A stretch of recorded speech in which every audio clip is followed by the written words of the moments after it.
गुंतवणुकीच्या जगात एक मोठा सवाल, ऍक्टिव्ह इन्व्हेस्टिंग की पॅसिव्ह इन्व्हेस्टिंग. नमस्कार, जय महाराष्ट्र.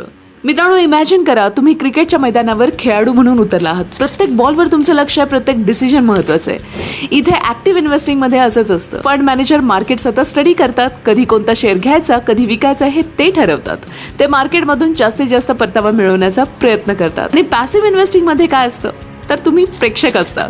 म्हणजेच पॅसिव्ह इन्व्हेस्टिंगमध्ये तुम्ही स्टेडियममध्ये आरामात बसून सामना बघणारे प्रेक्षक. ना धावायचं ना ताण घ्यायचा, फक्त खेळ एन्जॉय करायचा. ऍक्टिव्ह इन्व्हेस्टिंगची उदाहरणं काय तर mid cap mutual fund, small cap mutual fund, sector funds, उदाहरणार्थ IT fund, pharma fund, direct share trading, SIP मध्ये ऍक्टिव्ह म्युच्युअल फंड.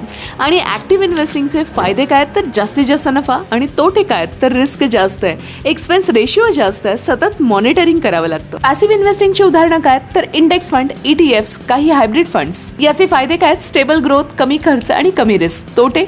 मार्केट जसा आहे तसा परतावा, जास्तीचा फायदा अजिबात नाही. Which is better? दोन्ही मार्क चांगले. कसं असतं मंडळी, ऍक्टिव्ह असो वा पॅसिव्ह असो, महत्वाचं म्हणजे शिस्तबद्ध गुंतवणूक करणं. कारण पैसा ही साठवायची नाही तर वाढवायची गोष्ट आहे. अशाच महत्त्वपूर्ण माहितीसाठी सेवी भाग्याला देखील लाईक, शेअर, सबस्क्राईब आणि फॉलो करायला अजिबात विसरू नका. Thank you so much.